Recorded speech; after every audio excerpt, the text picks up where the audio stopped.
Have you ever imagined coming home after years away, only to find your little girl in handcuffs, crying on your own front lawn? Would you run to save her or freeze, wondering what kind of father you've become? Tonight's story will take you through that moment when a man's heart breaks before the world and redemption begins where pride once lived. Before we go on, allow me to wish you peace and good health. Tell me from which country and at what time are you watching this story? When Elliot Ward returned to his Asheville home after 2 weeks on the road, the silence felt heavier than the mountain fog outside. Something in that quiet didn't belong. The house stood still beneath the fading light, large glass panels reflecting the gray of the Blue Ridge Mountains, a fireplace that hadn't been lit in months, and a piano that hadn't been touched since the spring. The driveway was lined with fallen leaves, crushed under his shoes as he walked up to the door. From somewhere inside, the slow hum of the refrigerator was the only sound that acknowledged he was back. He set his suitcase down by the hallway and paused. The air smelled faintly of lavender polish and loneliness. On the wall hung the photograph. He could never bring himself to take down Elena, his late wife, holding Sophie at the edge of a sunflower field. The frame tilted slightly, as if time itself had nudged it, reminding him of what was missing. "Daddy," the small voice floated from the backyard. Elliot turned. Sophie ran toward him, her hands stained with dirt, a grin brightening her pale little face. "Look, I planted sunflowers. Mom said they find the light, even when the clouds hide it." He smiled, though it came slowly. "She did say that," he whispered, kneeling to brush her hair back. "You remembered." From the porch, Margot appeared, composed as always, a glass of white wine in her hand. Her blonde hair caught the last shimmer of daylight. "She's been outside all afternoon," she said, tone soft but clipped. "I told her to wear gloves. You don't want her catching something." "It's just dirt, Margot," Elliot replied quietly. Margot stepped closer, the click of her heels echoing in the hall. "Dirt carries bacteria, Elliot. You can't start another one of your emotional crusades about nature and healing. Sophie's 8, not a philosophy class." "Yeah." He wanted to answer, but the weight of the long trip still clung to him. Instead, he exhaled and brushed a leaf from Sophie's hair. "Let's get you cleaned up for dinner, sweetheart." The kitchen gleamed under recessed lights, white marble, sterile and perfect. Margot had already set the table. Roasted chicken, a glass of Pinot beside her plate, and Sophie's small bowl of mashed potatoes with extra butter. A faint jazz tune drifted from the speaker, an attempt at warmth that didn't quite reach the walls. Elliot sat opposite Margot, listening to the quiet clinking of cutlery. Sophie spoke between bites, her voice lively in the stillness. "Daddy, did you know sunflowers follow the sun? When it moves, they move too." He smiled at her again. "Then maybe that's what we all need to do. Keep following the light." Margot's fork paused midair. "That's poetic," she murmured. "But light doesn't pay the bills. Speaking of which, we need to finalize the Ward Tech press statement. They're asking when you'll announce the foundation idea." "I'm not doing it for publicity," Elliot said, his tone steady. "The Sunflower Foundation isn't a headline. It's supposed to help kids ones who've been through too much." Margot's eyes flicked toward him, calculated, sharp. "You already do enough for the world. Maybe you should start doing something for your family." Set. The silence stretched. Sophie looked from one to the other, her little hands folded in her lap. Elliot pushed his chair back slightly. "I'll handle the statement myself," he said, rising from the table. Margot's voice followed him down the hallway. "You can't fix the world, Elliot. You couldn't even fix what was here."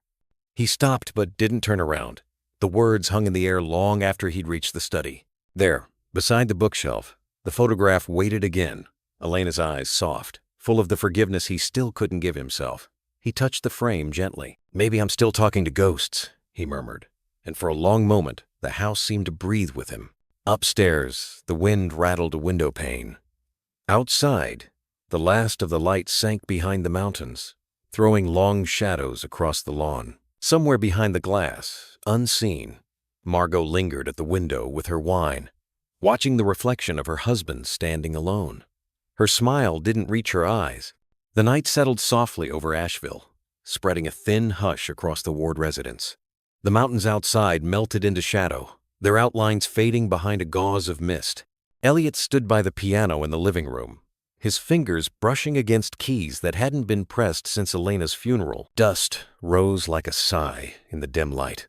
He remembered how she used to play in the evenings, just before Sophie's bedtime, simple songs that sounded like sunlight turned into sound. He tried one note. It came out flat, lonely. He let it fade and reached to turn off the small lamp. The glow retreated, leaving the glass walls to reflect him. A tall man in his 40s, tired, shoulders drawn down as if carrying something invisible. Behind him, the house looked beautiful, but empty, like an exhibit about what happiness used to look like. He made his way upstairs, passing Sophie's room. The door was half open. Inside, the girl slept with her hands tucked beneath her chin, a streak of dirt still on her wrist, the smallest trace of her afternoon in the garden. On the bedside table sat a jar of water and the first fragile sunflower shoot she'd managed to sprout. Its stem leaned toward the nightlight, bending as if searching for warmth. Elliot smiled faintly. He wanted to believe that small things still reached for light, no matter how dark it became. He closed the door halfway, careful not to wake her, and continued down the hall. In their bedroom, Margot was on the phone. Her voice was low, deliberate. "Yes, I told him. He's too sentimental to notice what matters."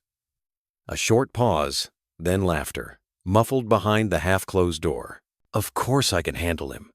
Ward Tech needs stability, not another charity project." Elliot hesitated at the threshold. He didn't move, only listened until her tone softened, switching to the kind she used in public, smooth, professional, full of charm. He backed away quietly, unwilling to know more, unwilling to make another scar in a house already built from silence.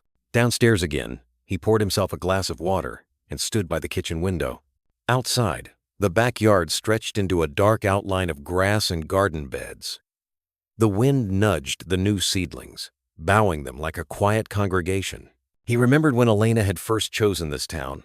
Years ago, she loved the slow mornings, the smell of coffee from the diner on Main Street, the church bells echoing at noon. "This is a place where people still wave from their porches," she'd said. He wondered if anyone still did. The refrigerator hummed on. The house clock ticked like a pulse, trying to remind him of the present. Elliot looked toward the hallway where family pictures lined the wall. Sophie's first steps, Elena at the hospital, a snapshot of the three of them at Biltmore Gardens. Then, more recent ones, Margot beside him at company events, her smile practiced, distant. The frame seemed to separate the two halves of his life, each frozen behind glass. He turned off the lights and let the darkness take the room. Upstairs, footsteps moved softly. He thought it was Sophie at first, but they stopped outside his study. Then, silence. He waited, listening. Nothing. Maybe it was just the house settling, he told himself. He picked up his jacket, the faint scent of rain on the fabric, and sat on the couch. Somewhere beyond the walls, a car engine started, distant and fading into the night. The mountain wind found a crack in the window, sending a thin whistle through the living room. Elliot stared into the dim reflection on the glass, thinking of his wife's voice, of promises unkept. He rubbed his temples, exhaustion sinking deep, and in that stillness above him, unseen Margot stood at the upstairs window. The soft glow of her phone screen lit her face as she watched him from the reflection, her expression unreadable. The smile curved slowly, perfectly, but it never reached her eyes. The morning broke pale and cold, the kind of mountain morning that looked clean but carried a chill straight to the bone. Elliot poured coffee in the kitchen, the rich smell rising through the quiet like a small mercy. He had promised himself to take Sophie to school that day, something simple, something normal. She was upstairs humming while brushing her hair, a tune from an old cartoon. Outside, the fog still hugged the neighborhood. Maple Street was lined with mailboxes damp from dew, the same small-town calm Elena had once called the sound of safety. He carried his mug to the porch and watched the mist curl over the lawn. The young sunflowers Sophie had planted were bowed slightly from the night wind, their small heads bent, as if listening to something underground. Then came a sound that didn't belong. A sharp bark of an engine, a quick stop, a car door slamming, another.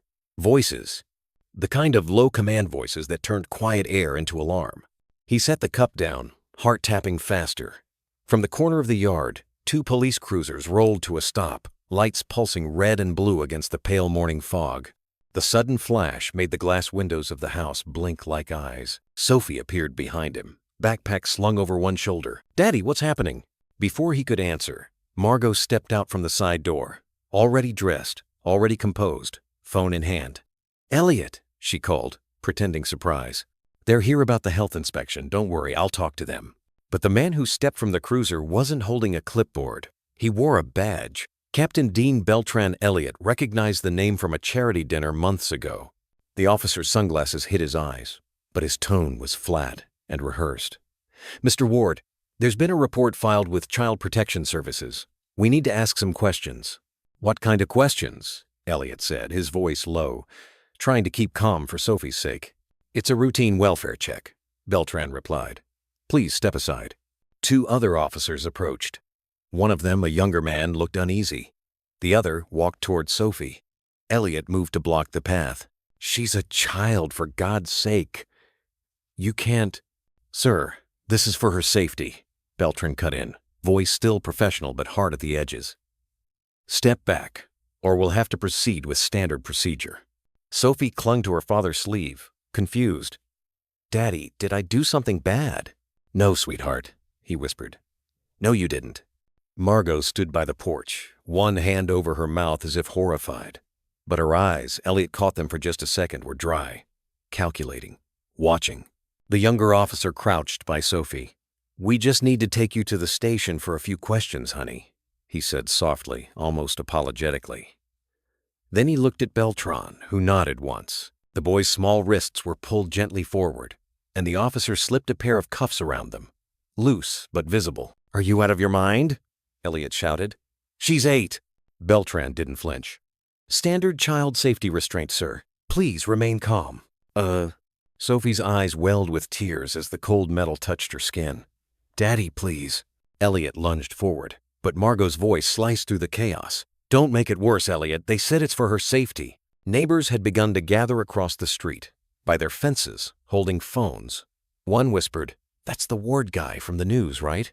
The Millionaire?" Another lifted a camera, the red light blinking. "Daddy, don't let them take me." Sophie's voice cracked like a breaking branch. Beltran gestured to his team.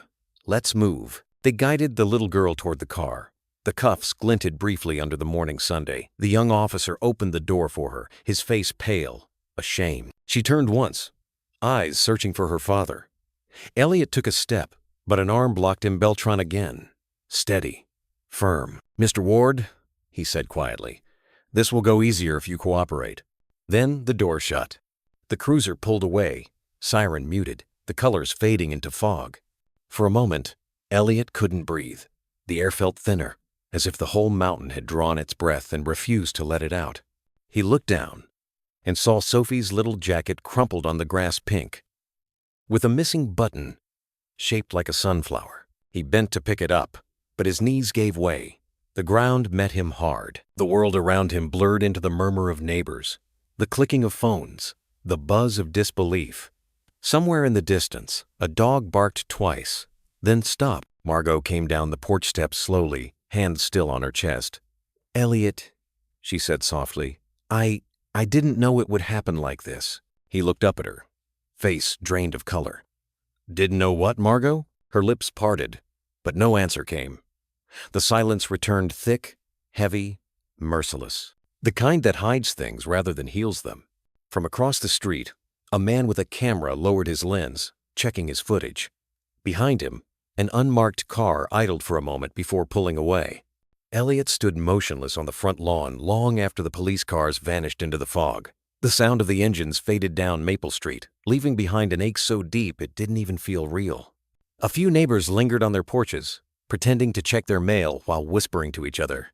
Someone finally called out, "You hang in there, Mr. Ward." But it came out thin, embarrassed, and meaningless. He rose slowly, clutching Sophie's jacket to his chest. The fabric was still warm. For a moment he could smell the faint scent of soap and sunlight. The scent broke him. He went inside and closed the door, shutting out the murmurs and the cold. The house fell into a silence heavier than before, filled only with the ticking clock and the faint hiss of the coffee pot left on. Margot followed him, her heels tapping the hardwood like a metronome. "Elliot, please," she said softly. "You have to stay calm. I'm sure this is just a misunderstanding." He turned, eyes sharp. A misunderstanding? They took our daughter.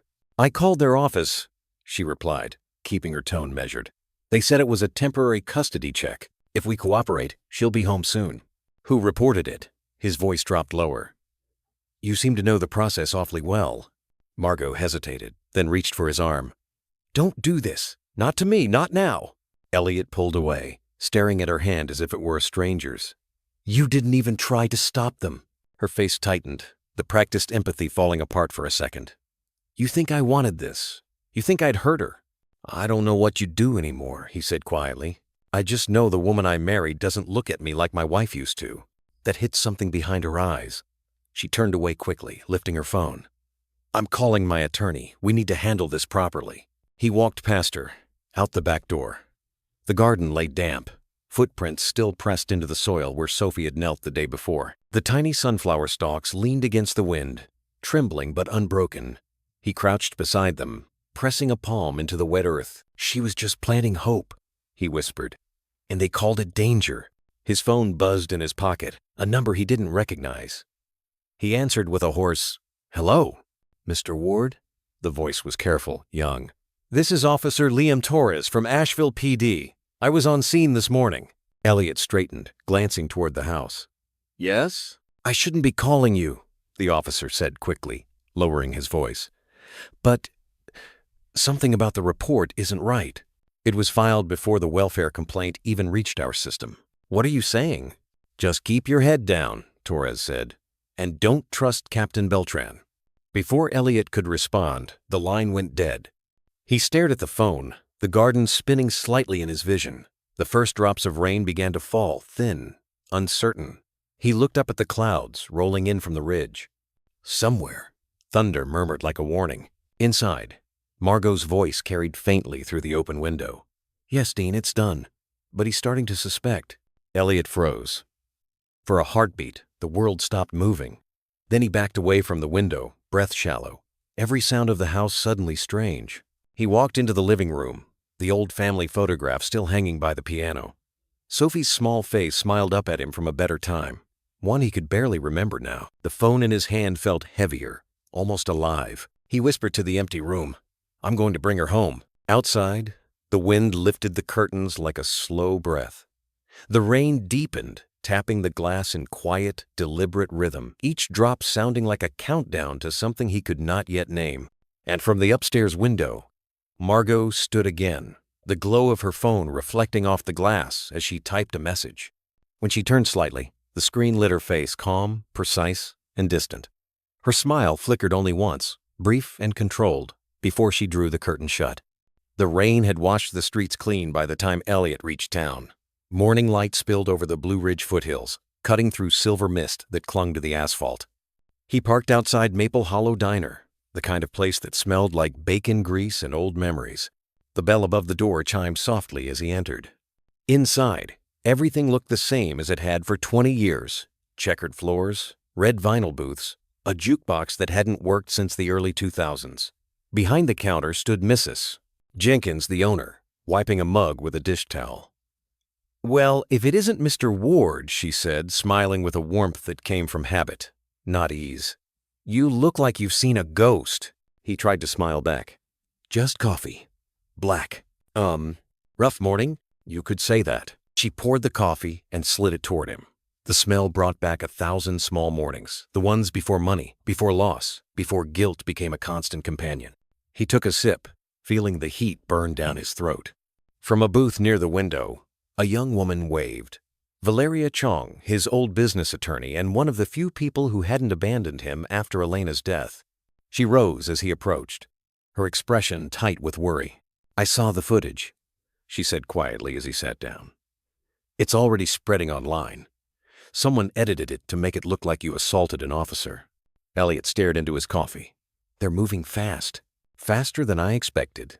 This isn't random, Elliot. Someone wants you out of the picture completely. He said nothing.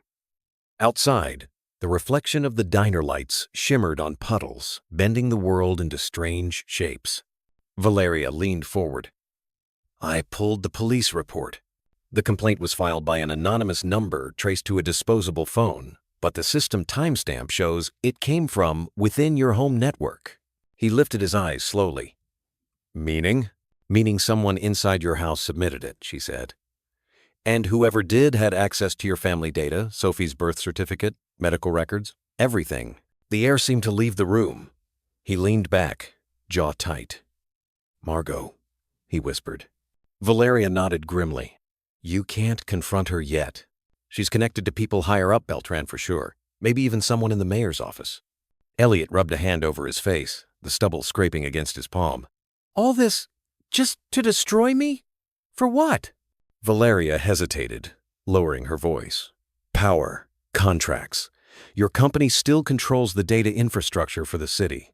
If you're painted unstable, your assets transfer automatically to your spouse. He looked out the window, watching a truck splash through a puddle. I walked away from that business to build something clean. For Sophie. Then you have to protect her, Valeria said, placing a folder on the table. These are the last system logs from your home server before it went offline. It'll prove tampering if we can decrypt them. My IT contact can help, but you'll need to get the internal access key probably still in your house. He took the folder carefully, feeling its weight like a live thing. They're not just trying to take my company, Val. They're trying to take my daughter's name. Mrs. Jenkins came by to refill their cups, smiling politely but glancing at the folder. Y'all talking business again? Valeria smiled. Just old habits, Mrs. Jenkins. The woman nodded, setting the pot down. Well, sugar. Habits ain't always bad so long as you know which ones to keep. Elliot offered a faint smile. Wise as always. As she moved away, Valeria whispered, Tonight, meet me at my office after dark. Bring that key and don't tell anyone you're coming. He nodded. I'll be there. They finished the coffee in silence. Outside, the mountains loomed in their quiet majesty, unaware of the war brewing beneath. Elliot stepped out into the late morning light, pulling his jacket close. The world looked the same traffic. People laughing near the bakery, the sound of a bus braking, but everything felt tilted now, fragile, as if the ground itself had begun to shift under his feet. From across the street, a man in a gray coat watched him leave, pretending to read a newspaper.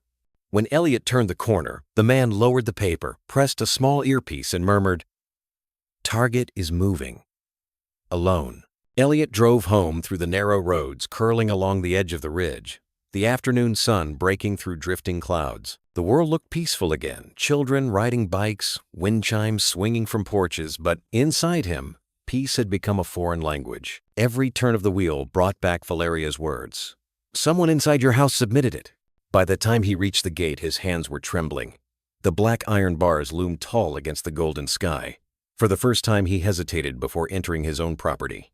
The house that once held laughter and piano music now felt like enemy ground.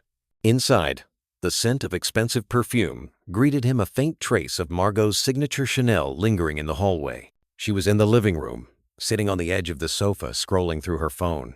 The TV murmured with the afternoon news, and his face appeared on the screen, blurred footage of the morning chaos. The caption reading, Tech magnate loses control. Child protection inquiry launched. She looked up. Elliot, it's everywhere. You need to make a statement, something calm, reassuring. If you stay silent, they'll think it's true. He didn't answer. Instead, he crossed the room to the grand piano near the window. His fingers traced the keys. Dust clung to them, untouched since Elena died. Do you remember when Sophie learned to play here? He asked quietly. Margot frowned. This isn't the time for nostalgia. We have to act. He turned, eyes colder now. You're right. It's time to act. For a moment, she froze. Then she smoothed her skirt and smiled faintly. Good. I'll arrange a press release. Not that kind of act, he interrupted. I'm going to clear my name, and I'll find whoever used our home network to ruin us. Her hand tightened around the phone. You're exhausted, Elliot. You need rest. You're not thinking clearly. He walked past her, heading upstairs. I'm thinking clearer than I have in years. In his study, he shut the door and locked it. The room smelled faintly of cedar and old paper. He knelt by the desk, opening a concealed panel beneath the drawer. Inside was a small silver key, drive his master encryption token from his company's early days. He hadn't touched it since he left the board. but it still contained admin privileges for the house's security servers. As he lifted it, he noticed something strange. The red indicator light on his security camera was blinking, steady and unblinking, aimed directly at his desk. He leaned closer. Normally, it blinked only when recording was triggered. Now, it was constant.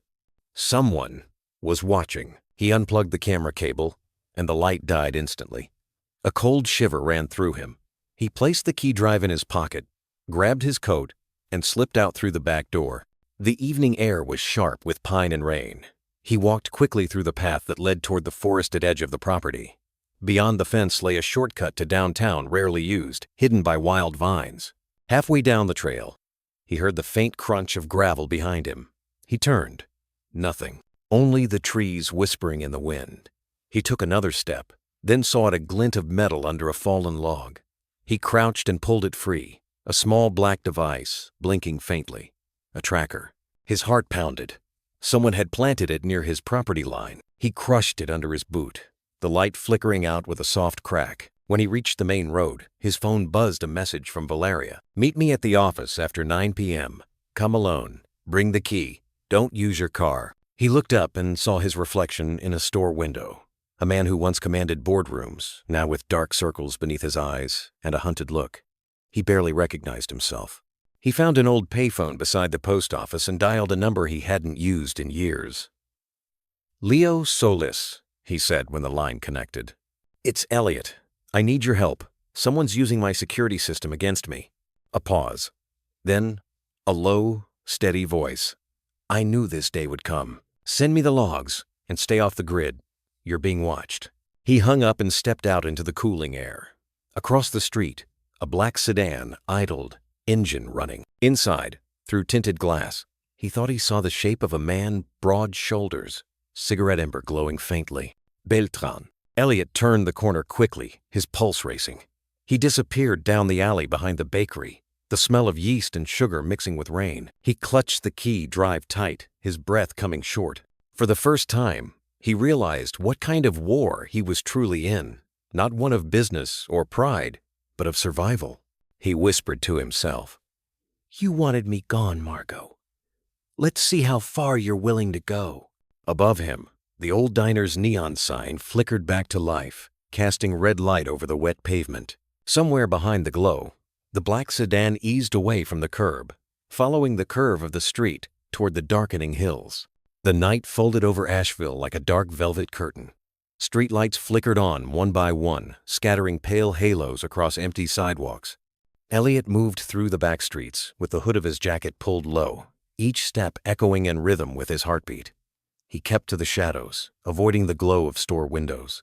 Valeria's office sat on the second floor of a law firm above an old bookstore on Haywood Street. The windows were dark, save for one faint lamp glowing near her desk. He climbed the stairs quietly, pausing to check the hallway. No movement. No sound except the distant hum of neon signs outside. When he entered, Valeria was already there, sleeves rolled up, a half-empty cup of coffee beside her. "You came," she said, relieved. "I was starting to think you'd been followed." I probably was," he answered. "They're watching the house. I found a tracker near the fence." She frowned. "Beltran?" He nodded. "And Margot's working with him. She slipped today, called him by his first name." Valeria cursed under her breath, then motioned toward the computer. "Let's move fast. Give me the key." He placed the silver drive in her hand. Her fingers brushed his steady, efficient. She plugged it in and began decrypting the logs. The screen filled with scrolling code, lines of data flickering like static. "Come on," she muttered, eyes scanning. "There, see that? Multiple login attempts from an external IP, disguised as your home account. Whoever did this used your daughter's tablet ID as a bypass code." Elliot stared at the screen, fury and disbelief warring in his chest. "Sophie's tablet hasn't left her room in months." "That's the point," Valeria said. "They cloned it. Someone inside copied her device credentials and used them to send that report. That's why CPS believed it came from you." He gripped the back of the chair. "They're framing me as an abusive father." Valeria nodded grimly. "It's the perfect emotional story. Wealthy widower loses control. Public eats that up." The monitor beeped. A new message flashed across the system log, an internal email, encrypted but partially visible. Valeria zoomed in. The subject line read, "Final transfer approval. Beltran divided by M. Ward." Her hand froze. "Elliot, this is a financial transfer authorization from your company's dormant fund. Margot and Beltran are moving your shares to a private trust in Panama." He felt his pulse in his ears. She's not just after custody, she's after everything. Valeria began copying the files onto a separate drive. "We can prove it, but we need a clean witness. Someone who can verify the data chain." "Oh, I know one person," Elliot said slowly. "Leo Solis. He built the first network firewall for my system. He still owes me a favor." "Then bring him in. Tonight if you can." He nodded.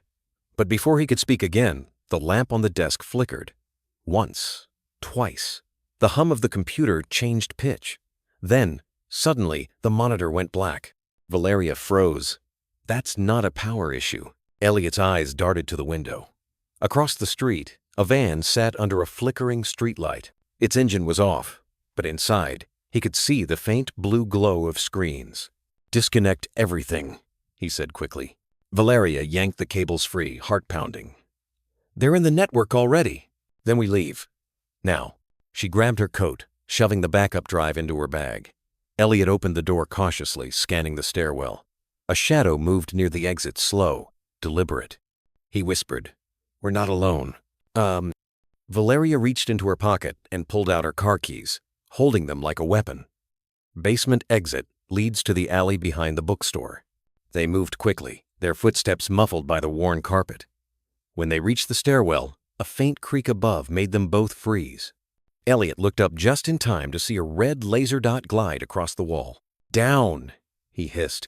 A muffled pop broke the silence glass, shattered beside the stair railing. Valeria gasped as a shard grazed her arm. Elliot grabbed her wrist and pulled her toward the basement door. "Go!" They stumbled through the narrow passage, the smell of paper and dust filling the air. Another sound echoed behind them, boots hitting steps. They burst into the alley, rain pouring again, neon lights reflecting off puddles like shattered glass. Valeria pressed a hand to her arm, blood seeping through her sleeve. "Keep moving," Elliot said. "My truck's a few blocks east." "Oh no." As they ran through the alley, the back door of the van slammed open. Two figures stepped out, silhouettes against the rain. One of them raised a small device to his mouth. "Target has the drive. Pursuing on foot." Rain hammered the pavement like 1,000 restless drums. Elliot and Valeria sprinted through the narrow alley, their breaths sharp and ragged in the cold night air. The neon reflections danced across the puddles, as if the whole city were pulsing with red and blue veins. Somewhere behind them, the men from the van followed, boots splashing through water, closing the distance. "This way!" Elliot shouted, cutting left between two brick buildings. His shoes slipped on the wet ground, but he caught himself against the wall. Valeria followed, clutching the backup drive tight against her chest.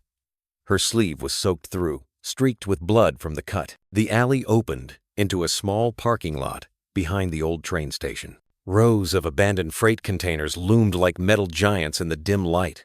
Elliot ducked behind one, pressing his back to the cold steel, listening. The voices came closer. "They can't be far split up." He motioned for Valeria to stay quiet. The rain drowned out most sounds, but now and then, a boot struck the puddles just beyond their hiding spot. She leaned close and whispered, "We can't outrun them forever." "I know," he said. "We don't need to. He reached into his pocket and pulled out a small, battered keychain, one Elena had given him years ago. Attached was a chipped USB token. "This," he whispered, "is a shadow protocol, an offline transfer channel. If I connect it to any public access point, it'll upload everything Valeria decrypted straight to the old press archives." "You mean leak it?" He nodded. "Once it's out there, no one can erase it, not even Margot and her friends." Valeria looked at him, rain streaming down her hair. "If you do that, they'll destroy what's left of your life. You'll be finished in the public eye." He gave a bitter smile. "They've already done that, but I can still save my daughter's name." The footsteps grew louder again. Elliot grabbed Valeria's hand and led her through a gap between containers. They emerged near the tracks, where an old payphone stood under a flickering streetlight. He dashed toward it, ignoring the shouts behind them. He forced the USB token into the phone's access port, a relic of the city's old emergency.com grid, still connected to the public network. The ancient device buzzed to life, its screen stuttering with static. Uploading archive data.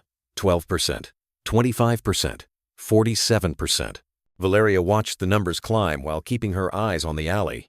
"They're coming," she whispered. Elliot's breath steamed in the cold. Just a little more. 68%, 79%, 92%. Complete. A beep confirmed the upload. He yanked the drive free and crushed it under his boot.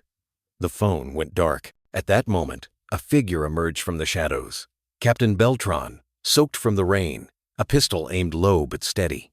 His voice was calm, almost paternal. "You should have stayed quiet, Elliot." Elliot turned slowly, hands half raised. "It's over, Dean.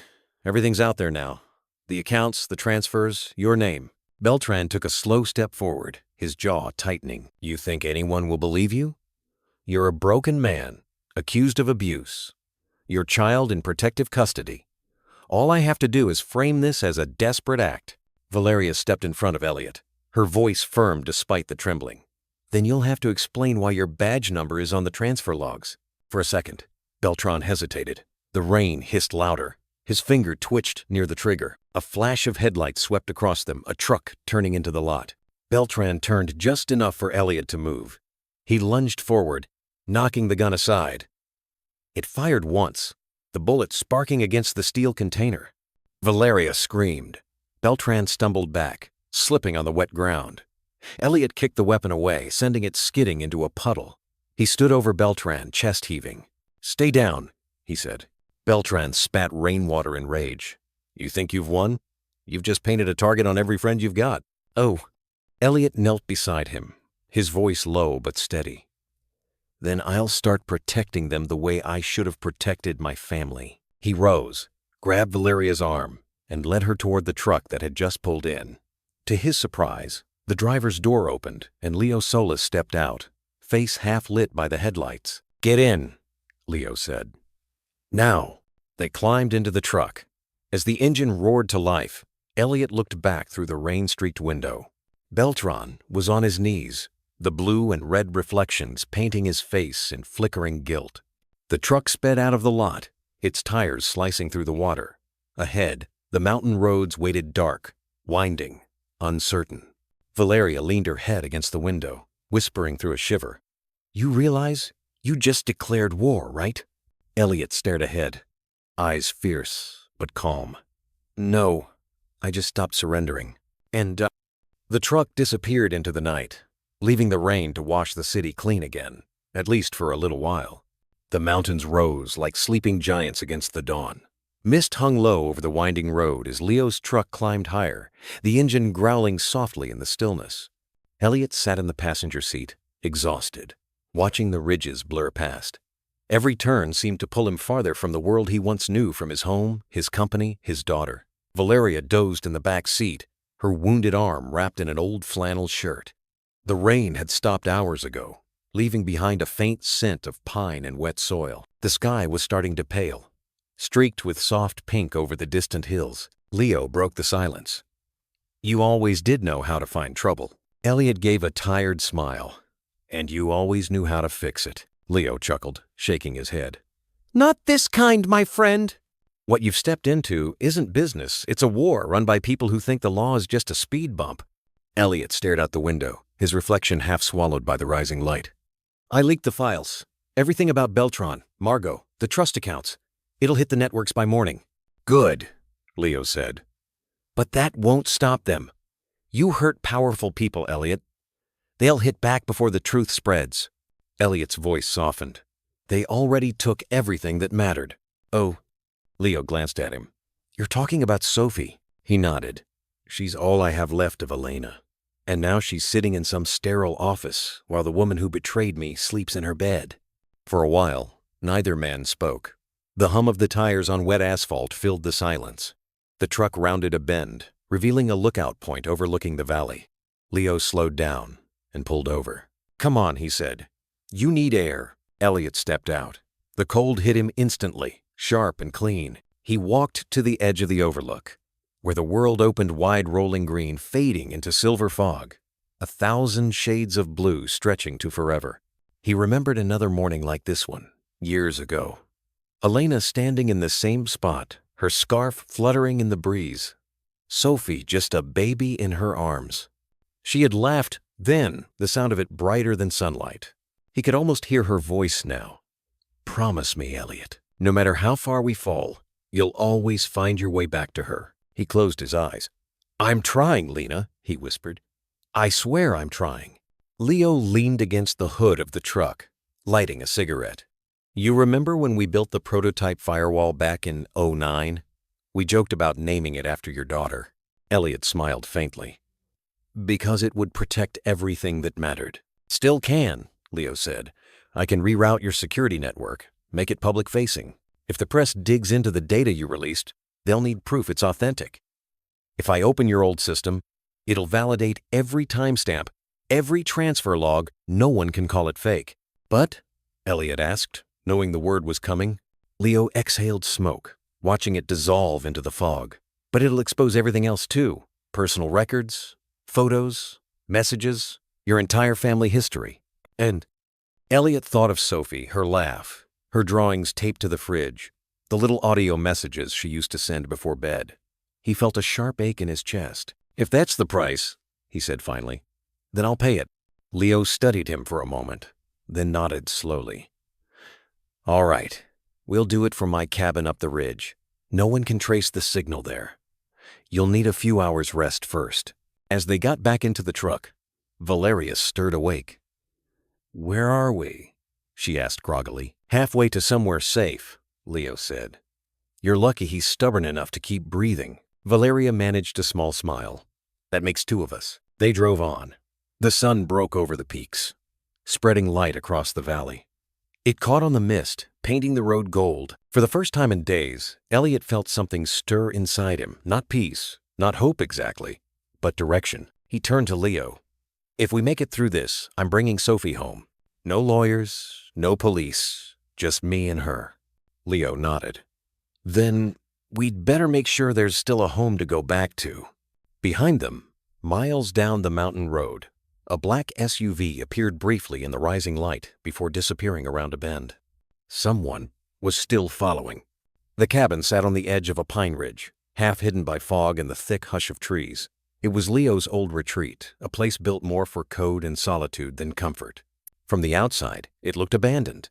Wooden panels faded gray by years of rain, a broken porch step, and a rusted wind chime that clinked softly with the wind. Inside, though, the place was alive with quiet machinery. Servers hummed under the desk, small LEDs blinking like sleepy eyes. The smell of old coffee and solder hung in the air. Elliot dropped his wet jacket on a chair and stood in front of the workbench where Leo was already setting up the drives. Valeria sat nearby, her arm now bandaged, a cup of instant soup in her hands. She looked pale but focused. "You sure no one can trace us here?" Leo didn't look up. "No one outside this ridge has a signal footprint. I wired it that way. If someone tries to ping our IP, they'll get rerouted to a phishing website in Kentucky." Elliot cracked a faint smile. "You really haven't changed." "Paranoia ages well," Leo said, sliding a cable into place. "Now plug in your old key. Let's wake up the ghost." Elliot inserted the silver drive into the terminal. The monitor flickered, lines of code rippling across the screen.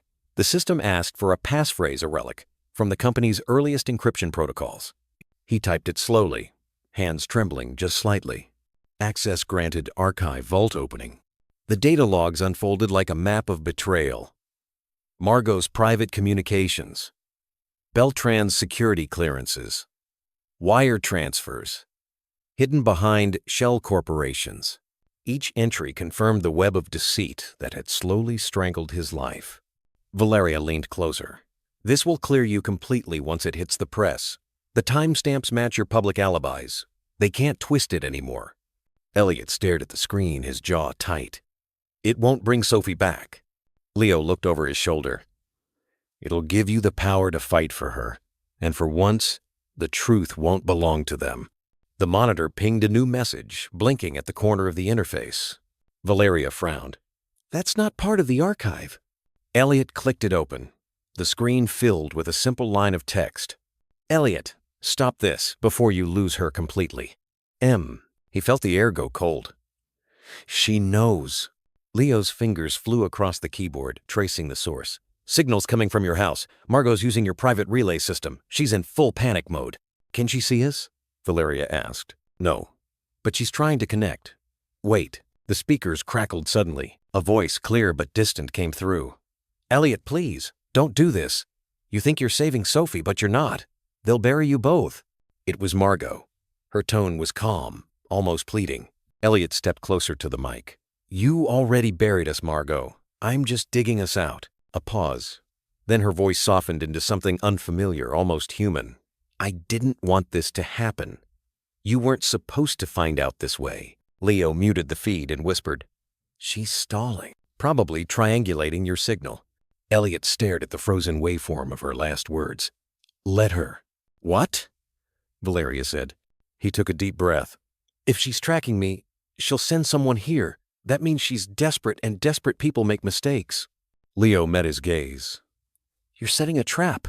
Elliot nodded. Exactly. We'll let her think she's found us. When she comes, we'll have everything we need.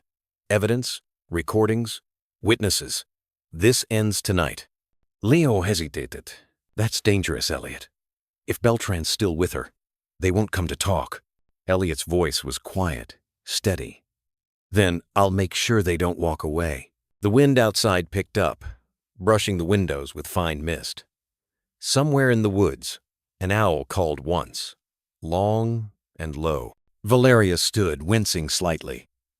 If this is the plan, we need to prepare lights off, cameras ready, back route open. Leo nodded and started shutting down external links. The cabin dimmed as screens went dark, leaving only the glow of the main monitor. Elliot walked to the window, staring into the night. The forest stretched endlessly below, dark and silent, except for the faint hum of crickets and the wind through the pines. He reached into his pocket and pulled out a small photo of Sophie at age 5, missing a tooth, holding a handmade Best Dad mug. The edges were worn soft from being handled too many times. He placed it by the monitor. Come find me, Margot, he whispered. Let's finish what you started. Behind him, the server light blinked once, as if listening. Far down the mountain, unseen through the fog, 2 pairs of headlights began to snake up the road toward the cabin. The storm rolled in before midnight, a slow, crawling growl that settled over the ridge like a warning. Rain began to fall in steady sheets, turning the dirt road to mud and cloaking the woods in gray. Inside Leo's cabin, the lights were dimmed, every window covered with heavy curtains. Only the dull glow of a single monitor lit the room, casting shifting patterns across the wooden walls. Elliot stood near the window, counting the seconds between thunder and lightning. Each flash briefly revealed the forest outside, tall, unmoving silhouettes, too many shadows to tell where the trees ended and something else began. Valeria sat at the table, rechecking the camera feed that Leo had rigged around the property. 2 cars, maybe 3, coming up from the base of the trail, she whispered. They'll be here in 20 minutes. Leo was hunched over the server array, typing fast. I've rerouted all the cabin's power to the backup generator. They won't be able to cut us off once they're close. Elliot nodded. Good. I want the cameras rolling when they arrive. If Margot's with them, I want her face in that footage. Valeria looked up at him. And if she's not, what if she sends Beltran or someone worse?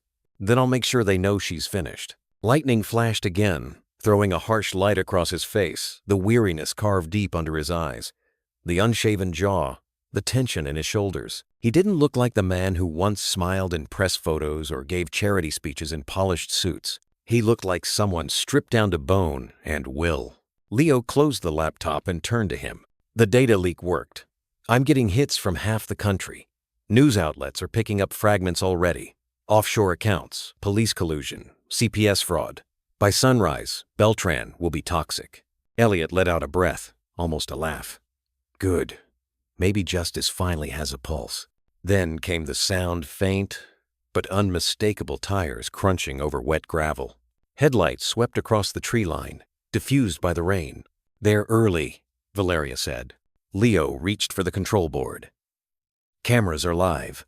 On the screen, The first vehicle appeared, a dark SUV inching up the path, wipers slicing through the storm. Another followed close behind. The beams illuminated the fog like white fire. Elliot moved toward the door. "They won't come quietly. Keep the evidence safe. If anything happens," Leo cut him off. "Don't finish that sentence. We all walk out of here." Valeria grabbed her bag and checked her phone. No signal. "They're jamming communications." Elliot opened the drawer beside the desk and pulled out an old revolver, the metal dull and cold. "Didn't think I'd ever need this again." Leo raised an eyebrow. "Loaded?"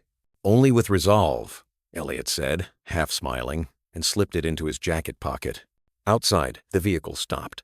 The engines cut. The only sound was the rain and the wind pressing against the walls. Then voices. Muffled at first, then sharper. Leo brought up the audio feed. The crackle of radio chatter filled the cabin. "Unit 1 in position. Approach from the east. No lights. Copy that. Target confirmed inside." Valeria's eyes widened. "They know exactly where we are." Elliot frowned. "No, they shouldn't. Unless—" A sharp beep interrupted him. Leo glanced at the monitor. One of the internal cameras had gone dark. "They're inside the perimeter," Leo said. "One of the exterior feeds is down."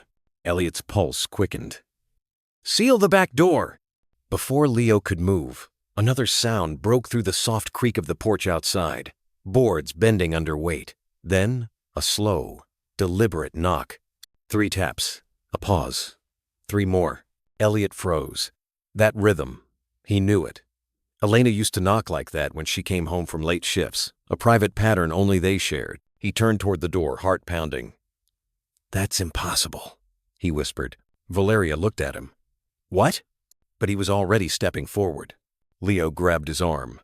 "Elliot, no. It's a trick." The knock came again, same pattern, slower now. Elliot's throat tightened. "She's gone. I buried her." He stared at the door as if it might breathe. "But that's her knock." Leo's voice dropped. "Then whoever's out there did their homework." A flash of lightning illuminated the porch, and for a split second, through the rain-streaked window, Elliot saw a figure standing just beyond the glass. A woman's silhouette, still, watching. Valeria gasped softly. "Oh my God." Elliot stepped closer, his breath fogging the glass. The figure moved slightly long coat, hair clinging to her face, a pale glint of something in her hand. Then the next flash of lightning, and she was gone. The porch was empty. Leo slammed the deadbolt shut. "They're playing mind games now, trying to make you doubt yourself." Elliot's hands were shaking. "If they're using her image, it means they've hacked deeper than we thought." Valeria whispered. "What now?" Elliot turned from the door, his voice low but steady. "Now we stop running. Let's end this." He reached for the main console and began uploading the final segment of evidence to every major news outlet in the system queue. Upload in progress. 15%. 24%. 37%. The storm outside roared louder, thunder rolling over the ridge like a growl from the mountain itself. Leo checked the monitors again. One more camera feed flickered out, then another. "They're closing in," he said. "We've got maybe 5 minutes." Elliot didn't look away from the screen. "Then 5 minutes will have to be enough." The storm raged over the ridge, shaking the cabin as if the mountain itself were breathing. Inside, Elliot watched the upload bar crawl across the glowing screen. 68%. 74%. 90%. Outside, headlights cut through the rain. Valeria peered through the window. "They're here." Leo armed the door locks. "Keep calm. 10 more percent." Then came the pounding hard, deliberate. "Elliot Ward!" Beltran's voice thundered through the storm. "Step out now, and your daughter stays safe." Elliot froze. "He's lying," he murmured. Another crash. The wood splintered. Valeria whispered. "They'll break through." "Let them," Elliot said. "The truth's already out." Upload complete. Distribution active. The monitor turned green just as the door burst open. Rain and shouting filled the room. Beltran entered first, gun drawn. "It's over," he said. Elliot faced him, calm amid the chaos. "Yes. For you." Outside, sirens wailed up the mountain news crews. Flashing cameras, voices cutting through the storm. Radios on the agents' belts crackled. "Captain, we're live on air. News feed's rolling." Beltran hesitated, lowering his gun. Leo spoke quietly. "Walk away, Dean. Everyone's watching." The captain's face hardened, then he turned and vanished into the rain. Silence fell. The storm began to ease. Valeria sat down, trembling with relief. "It's done. The world knows." Elliot looked out at the fog, lifting over the trees. "Then maybe," he said softly, "we can start breathing again." Morning crept over Asheville in muted gold. The storm had passed, leaving the mountains washed clean, glistening under a pale Sunday. Down in the valley, the world was already buzzing headlines. Reporters, flashing cameras outside City Hall. The name Elliot Ward was everywhere again. But this time, not as a scandal. At the cabin, Elliot stood on the porch, wrapped in a blanket, staring at the horizon. The air smelled of rain and pine sap. His hands were rough, his face tired. But for the first time in months, he felt something close to peace. Inside, Valeria sat by the radio, scrolling through the morning reports. "They're calling it the Ward leak," she said softly. "Half the city council resigned overnight. Beltran's been suspended. And Margot," Elliot turned. "What about her? She hasn't been seen since last night. But every account tied to her name is frozen." He nodded slowly, letting the words sink in. The truth had done what guns and shouting couldn't. It had cut through everything. Leo entered from the kitchen carrying 3 mugs of steaming coffee. "You made history, my friend. Not sure if it'll buy peace, but it sure bought you time." Elliot accepted the cup. "I didn't do it for peace." He looked out the window toward the fog curling along the road. "I did it for Sophie." Valeria's expression softened. "We can get her back now. With everything exposed, CPS has no grounds to keep her." He smiled faintly, not triumphant, but quiet, like someone remembering a promise finally kept. "Then that's what we'll do." A knock at the door startled them all. 3 short taps, a pause, 2 more official, cautious. Leo opened it a crack. A woman in a gray jacket stood there, holding a file under one arm. Her voice was gentle but firm. "Mr. Ward, I'm Agent Claire Mendez with Federal Investigations. We'll need you to come with us. There are questions about the leaked materials." Elliot met her eyes. "Questions or consequences?" "Both," she said simply. "But first, there's someone who wants to see you." Behind her, a car waited at the end of the path. The passenger door opened and a small figure stepped out. Sophie. Her hair was damp, her face pale from confusion and tears. But when she saw him, her eyes lit up. "Daddy." Elliot's breath caught. He took 2 steps forward, then another, as if afraid the world would vanish if he moved too fast. Then she was in his arms, small, shaking, real. The smell of her shampoo, the warmth of her cheek against his neck, everything he thought he'd lost came rushing back all at once. "I'm sorry," he whispered into her hair. "For everything." She held onto him tightly. "They said you were gone, but I knew you'd come." Valeria turned away, blinking back tears. Even Leo, who rarely showed emotion, cleared his throat roughly. Agent Mendez watched the scene quietly, then said, "We'll give you a moment. But when you're ready, there's more work ahead." Elliot nodded, still holding Sophie. "There always is, but not without her." As the agents waited outside, the father and daughter stayed locked together under the soft morning light. The world outside was still chaotic investigations, interviews, unfinished wars, but in that small, fragile silence, something deeper had settled. Forgiveness. By afternoon, the city had changed. News vans lined the courthouse steps, reporters shouting questions into microphones. Elliot walked through the crowd holding Sophie's hand, flanked by Valeria and Agent Mendez. He wasn't a fugitive anymore, just a man carrying the weight of truth. Inside, the hearing was brief. Evidence from the Ward leak spoke louder than any lawyer. Every accusation against him was dismissed. CPS formally returned custody of Sophie, and the judge's final words echoed like a benediction. "May this child know her father's honesty as clearly as the world now does." Outside, cameras flashed. Elliot paused, looking up at the bright blue sky over Asheville, the first clear day in weeks. He turned to Valeria. "You think peace ever really comes?" She smiled. Not all at once, but it starts like this. Sophie tugged his hand. Can we go home now, Daddy? He bent to her level, brushing a strand of hair from her face. Home sounds perfect. They walked away from the noise, hand in hand, toward the road leading back to the mountains, the same ridge where truth had nearly broken him and finally set him free. Behind them, the courthouse bell rang noon, clear and steady, like forgiveness finding its voice. A week later, the mountains were calm again. The world had moved on, but Elliot hadn't. Each morning he sat on the porch, Sophie playing nearby, sunlight spilling through the trees. The air smelled of wet earth and second chances. That morning, Leo brought the mail a single envelope with no return address. Elliot opened it slowly. Inside was a short note in Margot's handwriting. I never meant to destroy you. I only wanted to survive the world you built. Take care of her. You're a better man than I deserved. No threats, no excuses, just an ending. He folded the letter and set it beside a framed photo of Elena and Sophie, their smiles bright against the soft light. Sophie ran up, clutching a small sunflower she'd grown by the fence. It finally bloomed, Daddy, she said proudly. He took the flower gently. So it did. Some things still find the light, no matter what. From the porch, the valley stretched below green, quiet, and alive. For the first time in years, Elliot didn't feel haunted, only grateful. That evening, the house glowed with the warmth of home. Valeria stopped by with fresh bread. Leo fixed the porch light that had been broken since spring, and Sophie laughed as the fireflies blinked in the tall grass. The world had finally slowed down. Elliot sat in the yard, his daughter curled against his side. She pointed toward the horizon where the sunset painted the sky in gold and rose. Mom would have liked this, huh? She said softly.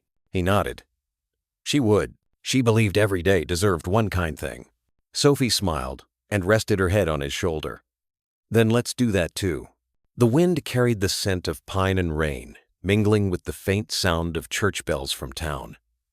For a long time, no one spoke. There was nothing left to prove, only to live. When the first stars appeared, Elliot whispered, more to himself than anyone, maybe redemption isn't about changing the past. Maybe it's about learning to walk in the light again. Sophie squeezed his hand. We already are, Daddy. And as the night deepened, their laughter and the soft hum of crickets filled the air, a simple melody of peace, forgiveness, and the quiet strength of family. Sometimes, life circles back in the gentlest ways. Long after the noise faded, Elliot and his daughter still tended the same patch of sunflowers, their laughter rising with the morning wind. It wasn't about victory or loss anymore. It was about quiet mornings, a repaired porch light, and a father learning to listen again. You could almost picture them there, sharing pancakes and small stories while the radio hummed softly in the background. In the end, this story reminds us that redemption isn't found in grand gestures, but in steady kindness, the kind that builds a home, mends a heart, and teaches us how to forgive.